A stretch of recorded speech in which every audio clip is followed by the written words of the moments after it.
يا صباح الورد والفل والياسمين على اجمل مملكه في الدنيا. ازيكم يا بنات؟ عاملين ايه؟ يا رب تكونوا بخير واتم صحه واحسن حال، اللهم امين. انا ريهام احمد ودي قناتي. لو لسه اول مره بتشوفي قناتي يا قلب اختك، تاكدي ان اشتراكك هيفرق معايا جدا. فاشتركي في القناه من علامه الاشتراك اللي بتظهر لك تحت الفيديو باللون الاحمر، اضغطي عليها هيطلع لك 3 خيارات، اختاري اول خيار فيهم وهو الكل، علشان كل ما انزل فيديو جديد بوست جديد لايف جديد على القناه يوصلك اشعار بيه. ادخلي كده تنوريني باحلى لايك من احلى اخت في الدنيا. هستنى لايكاتكم وتعليقاتكم. النهارده فيديو جديد من على السطح. تعالوا نشوف هنعمل ايه النهارده. اهم حاجه ادخلي برجلك اليمين و اذكر الله. تعالوا في اول الفيديو كده ناخد حسنات مع بعض. اللهم صل وسلم وبارك على سيدنا محمد صلاة تنحل بها العقد وتنفك بها الكرب وياتي بها الفرج. النهارده الفيديو من على السطح هنعمل كذا حاجه كده. ازيكم يا جماعة؟ حطوا اللايك وادخلوا برجلكم اليمين. تعالوا نشوف بقى هنأكل الطيور مع بعض، هننضف عن الحمام، هنعمل كذا حاجة كده. كملوا الفيديو للآخر، أكيد الفيديو هيعجبكم. يلا بقى نشوف احنا هنعمل ايه. أول حاجة كده جبت الأكل بتاع البيت، يعني الأكل اللي بيفيض مننا وكده. أول حاجة بقدمهم ايه للطيور بتوعي. يعني أنا ما بحطش أول حاجة العليقة والعلف والحاجات دي، لا، بكتفي ان انا احط لهم الاكل بتاع البيت. كل حاجه موجوده في البيت بحطها لهم، بحوش لهم كده الاكل طول النهار، واخر النهار الصبح يعني تاني يوم بقوم حطهم لهم. تعالوا بقى نفتح على الفراخ دي. عندي كام فرخه كده بلدي بيبيضهم. الفراخ اللي انا كنت مصوراها معاكم كان عندي حوالي 10، اللي اتكل على الله اتكل. ويتفضل عندي 4 بلدي، والديك ده سايبهم بقى في البيت يبيضوا لي البيضه احسن من قلتهم يعني. فكنت يوميا بنزل اللهم بارك يجي 7 بيضات. دلوقتي بنزل بيضتين كده، كله فضل ونعمه من عند ربنا. بس انا من الناس اللي بحب ان انا اربي وكده، بحب الحاجه تبقى في بيتي يعني. تعالى يا عم اطلع يلا. فبفتح لهم كده يقعدوا مع بعض طول النهار وياكلوا بقى الفضلات والحاجات دي. واول ما اجي احط لهم الاكل يعني ايه، بحط كل حاجه في مكان. طبعا بقى داخل علينا رمضان، كل سنه وانتم طيبين. فاللي عايز يربي اي حاجه يلحق يربيها كده عشان تلحق تكبر معاه. وتلحق يعني ايه تجيب اوزان على رمضان. لو بط ولا اي حاجه، الناس اللي متعوده ان هي تربي فده انسب وقت انك تدخلي بط فيه. الطيور هنا بتاكل برضه اهو. ونشوف هنا اللهم بارك، بسم الله الرحمن الرحيم. هي بيضه واحده اهي. يعني انا سايباهم حلو في البيت، يعني بيضه بيضتين اللي بنزلهم كل يوم. بس يعني حلو، حاجه مفيده للولاد. ودلوقتي البيضه ب7 جنيه، فقلت الفرختين دول ايه هسيبهم في البيت وكده. يبقى ايه يعني ايه الحاجه عندي احسن من اروح اشتري من بره. سيب بقى الطيور تاكل كده. تعالوا ندخلوا بقى نكملوا ايه الفيديو بتاعنا. اهم حاجه لو لسه محطتيش اللايك يلا انزلي حطيه. بينه بياكل في قلب الاكل، في قلب الطيور. طبعا لسه ما غيرتش الميه، لسه الميه دي بتتغير ولسه العلف بينزل لهم. يعني حتى بصوا بقايا الاكل بتاع امبارح اهو، والفراخ عاملين في الارض نكشين في الارض ومبهدلين الدنيا في الارض اهي. فانا بسيبهم يعني على اخر النهار اقوم حاطه لهم الوجبه التانية. يعني بعتمد دلوقتي على الاكل اللي انا بطلعه ايه من البيت.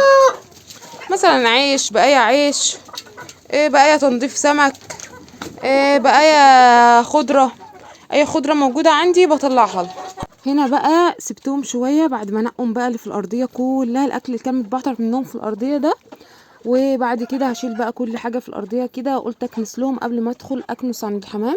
عملت على فكره او الفيديو بتاع الحمام نزل على القناه الاولى، يعني انا نزلت لكم حتى على المنتدى هنا الفيديو، يعني شاركت لكم على المنتدى الفيديو. فيلا بسرعه روحوا شوفوه بقى وتشجعوا كده. لو وراكم حاجه روحوا قوموا اعملوها. نشجع ببعض كده ونشجع بعض كمان على التربيه. يعني انا بحب الفيديوهات اللي زي دي، بحب تعليقاتها منكم اما بتدخلوا كده تعلقوا لي عليها. بحب بقى ان انا انزل معاكم واتابع معاكم كده، وتطلبوا مني مثلا يا ريهام انتوا احنا بنحب الفيديوهات التنظيف بتاعه السطوح. بحب التعليقات اللي من النوع ده.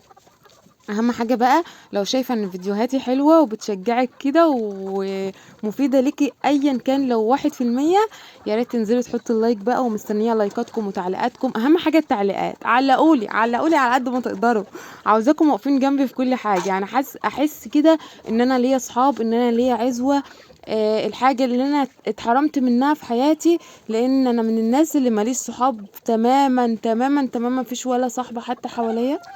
ربنا يخلي لي امي وولادي واخواتي، اللهم امين. طبعا هم ماليين عليا حياتي، بس برضو لما بتتحرمي من نعمة الصحاب دي حاجة بشعة جدا.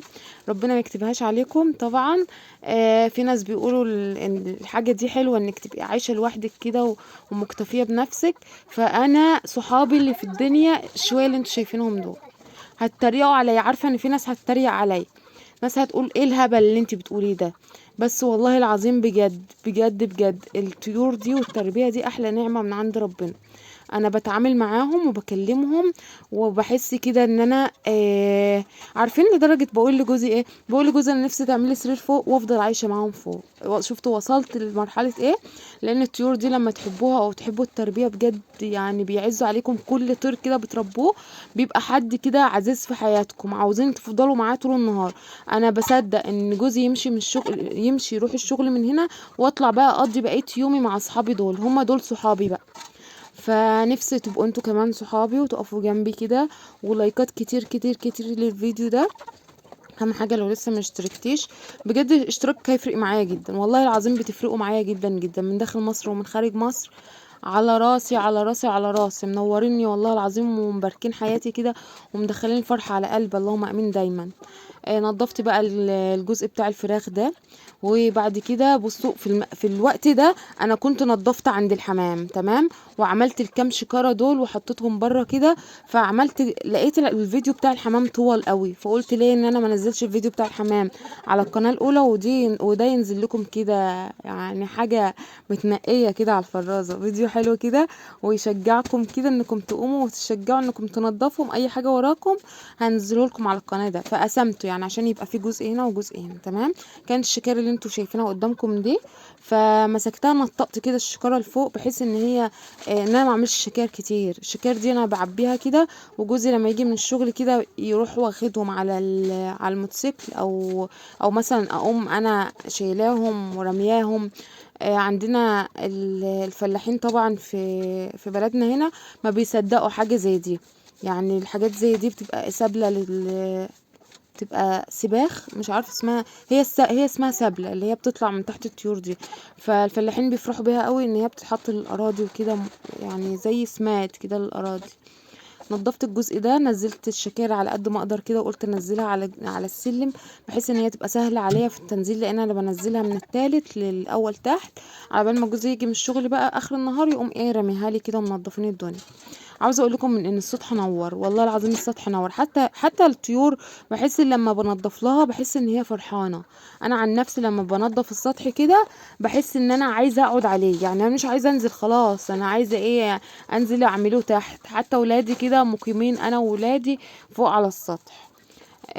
نضفت بقى الجزء ده، شلت كل حاجه بقى من قدامي كده ونضفت تحتها. حتى لو لاحظتم وانا جوه عند الفراخ برضو شلت الاقفاص اللي هي الفراخ بتبات عليها، ونضفت تحتيها نظافه حلوه للطيور تخلي الطير يومه بيومين. يعني لو الطير ما بياكلش حسوا ان هو لما بكنسله كده بيفرح، كانك حمتيه، كاني بقى خد حمايه العيد كده.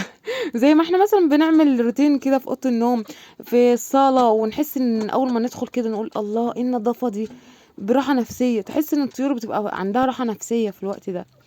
همسك بقى السطح كله، او انا مسكت اساسا السطح كله خليته فل شمعة مزنهرة. ايه مزنهرة دي؟ فمش عارفة، قاعد تحسوا ان هي جاية من منورة كده. والله العظيم يعني. بان على السطح كان بقاله كام يوم بيستغيث، يا ريهام نضفيني يا ريهام نضفيني. وريهام قاعده بايديها، ربنا ما يكتبهاش عليكم الاكزيما دي، لانها صعبه جدا. انا لما بمسك حاجه حتى فيها تراب صوابعي بتفتح كلها. عاوز اقول لكم ان الفيديو ده متصور بقاله كام يوم. وتاني يوم بالظبط كان عندي فرح. انا روحت الفرح ده عامه. انا معرفتش اصور لكم والله العظيم الروتين وانا رايحه الفرح. كان نفسي ان انا اصور معاكم الميك اب والحاجات دي اللي انا عملتها، بس هخلي الميك اب ده قلت ايه يوم كده ابقى اوريكم الميك اب بتاعي طريقته والحاجات دي تبقى في يوم ايه منفصل كده، يعني ما لهوش علاقه ان يبقى فرح وانا مستعجله وكده، انت فاهميني. فالمهم رحت الفرح يا بنات. اجي اسقف في الفرح يعني واقفه بسقف عادي، ابص الاقي صوابعي كلها نازله دم. اقسم بالله وحياة ربنا كمان مره ان صوابعي كلها دم دم بقت تنزل دم كده. طب ايه السبب يا ريهام؟ هقول لكم السبب ان انا كنت كانسه السطح قبلها بيوم، ولما بكنس السطح الاكزيما بتزيد بتنشف، بحس ان ايدي كده ناشفه ومش عارفه احركها. والجلد بتاع ايدي بيبقى شادد شده. فانا من غبائي قمت رايحه بقى الفرح بقى، وفرح بنت خالي بقى اختي التانية. فكنت فرحانه جدا فبسقف بقى اسقف بقى. انا ببص لقيت الوجع زاد في ايدي، ابص على ايدي ابص الاقي الصوابع كلها متفتحه مشققه كده وجايبه دم. فربنا ما يكتبهاش عليكم. اهم حاجه لو وصلت لحد هنا اللايك اللايك اللايك اللايك. عايزه لايكات كتير كتير كتير. بصوا ريهام تعبت في الفيديو ده والفيديو اللي فات. هو عامه كان فيديو واحد زي ما قلت لكم، بس انا قسمته. تعبت في اليوم ده جدا علشان ما بقاش كدابه. انا كنت قاسمه الروتين ده على يومين. ايوه يعني انا ما نضفتش اليوم السطح في يوم واحد. انا افتكرت لا، بنت الهام دي لو قالت لكم في يوم واحد تبقى كدابه. انا عملته على يومين. عملت الحمام مش فاكره والله العظيم. تصدقوا انا في حاجات بتتوه مني كده. ما علينا ما علينا. المهم السطح نور كده ونضف. ونزلت بقى الشكاير تحت كده على السلم تحت، احس ان انا اخدها وانا نازله. عملت ازاي بعد ما عبيت 3 شكاير فقلت لا ده في شكارتين تحسوا ان هما ناقصين شويه كده، فعبيتهم اكتر كبستهم كده. وبس كده كان السطح ايه نور بقى. شلت بقى كل حاجه في الحوض وهنضفه. وبكده نكون وصلنا لنهايه الفيديو. يا رب الفيديو يكون عجبكم كده، تكونوا نزلتوا حطيتوا لي لايك، وكمان تكونوا اشتركتوا في القناه اهم حاجه. لو لسه ما اشتركتوش في القناه يا ريت تنوروا عيلتي البسيطه دي. وبس كده استنوني في فيديو جديد. دمتم في رعايه الله.